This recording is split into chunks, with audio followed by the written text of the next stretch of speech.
Halo guys, berikut ini kita akan tampilkan apa saja kemewahan mobil listrik Ion V. Selain tampilan yang memukau, kursi yang memukau, head unit 14 in, ada kulkas bisa panas dingin, sunroof panoramik yang besar, dan ada kursi pijatnya, dan juga banyak pilihan warna kesukaan Anda. Ayo ikuti berikut ini. Silver holographic silver, abu-abu kebiruan sea fluorescent grey, hitam night shadow black, coklat wilderness sand, orange sunset orange, biru galaxy blue, dan warna dual tone yang perlu nambah 5 juta ya, yang punya atap warna putih, sunset orange with white roof, dan galaxy blue with white roof. Dan interiornya ada 3 pilihan warna, hitam, two-tone hitam coklat, dan two-tone hitam beige. 3. Fitur berlimpah. Oke, fiturnya Ion V ini termasuk gila banget ya. Pertama, khusus varian luxury ada. Nah, ini gabungan kulkas, freezer, dan pemanas dalam satu box di balik konsol tengah ini. Yes, ini kulkas beneran ya, bukan sekedar laci yang di-bypass sama AC doang.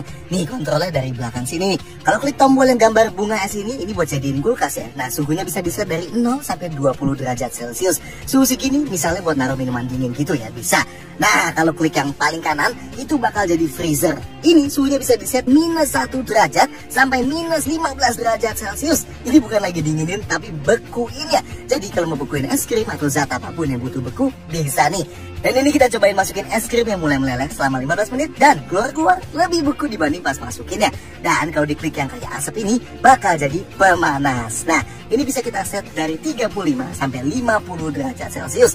Ini selain bisa bikin makanan tetap hangat, bisa juga panasin makanan ya. Termasuk kita cobain masukin pop mie, dan setelah 20 menit, mie-nya udah lembek dan bisa kita makan. Nah, apakah ini gimmick? Well, buat mama-mama yang suka nyimpen ASI anak yang habis pumping, atau bapak-bapak yang selalu butuh kopi dingin, ini bakal berguna banget jelas ya. Mati nyalain dan atur suhunya bisa langsung dari head unit juga ya, jadi nggak usah dari penumpang belakang. Dan bahkan yang paling kita suka, ini bisa tetap di set nyala meskipun mobilnya udah mati. Yes, bisa kita set tuh ya nyalanya berapa lama. Atau mau bener-bener nyala terus sampai nanti baterai mobilnya tinggal 10% baru dia mati sendiri, juga bisa. Parah ya, keren banget. Oh, dan Ion bilang konsumsi listriknya cuma sekitar 500 watt per 24 jam. Atau kalau dibawa jalan, paling ngurangin baterainya sekitar 5% baterai, alias hampir nggak kerasa ya. Nice ya ini. Nah, kalau di varian eksklusif, karena nggak ada intelligent box ya, jadi bagian belakangnya lebih polos gini ya. Isi kulkasnya diganti sama laci biasa ya, kayak gini. Lanjut, selain kedua jok depan yang pengaturannya elektrik, kedua jok depan juga sama-sama dapat pendingin jok dan penghangat jok. Masing-masing 3 level ya, nice. Dan ada mode smart juga, jadi pendingin atau penghangat joknya bisa ngikutin temperatur realnya.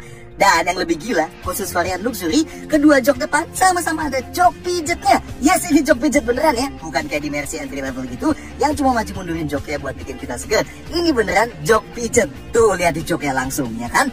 Ada 5 pilihan jenis pijetnya, dan kekuatan pijetnya juga bisa diatur dari 3 level. Mantap. Lanjut, ada panoramic roof yang gede banget. Yes, kacanya emang nggak bisa dibuka, tapi nggak masalah di negara yang udara panasnya gini. Yang penting buka tutup shade-nya masih elektrik lah ya. Dan ini ukurannya luar biasa besar juga ya. Nice. Inputnya di depan ada 1 USB port Type A dan 1 Type C, dan ada power outlet 12 volt. Di atasnya ada wireless charger ya. Kalau yang compatible bisa sampai 50 watt, dan ada coolingnya ya supaya HP-nya nggak kepanasan. Dan di belakang masih ada 1 USB port Type A lagi, dan di bagasi ada 1 power outlet 12 volt lagi. Ion V ini juga support V2L ya, alias kalau ada adapternya, kita bisa colok peralatan listrik rumahan ke mobilnya hingga daya 3300 watt. Mantap. Nah, ini remote kuncinya ya, ada tombol lock, unlock, buka bagasi, dan remote start ya. Di unit yang production yang diterima konsumen, handle pintunya bakal sekaligus keluar ya, kayak di Ion Y. Kita juga bisa aktifin walkway lock dan approach unlock.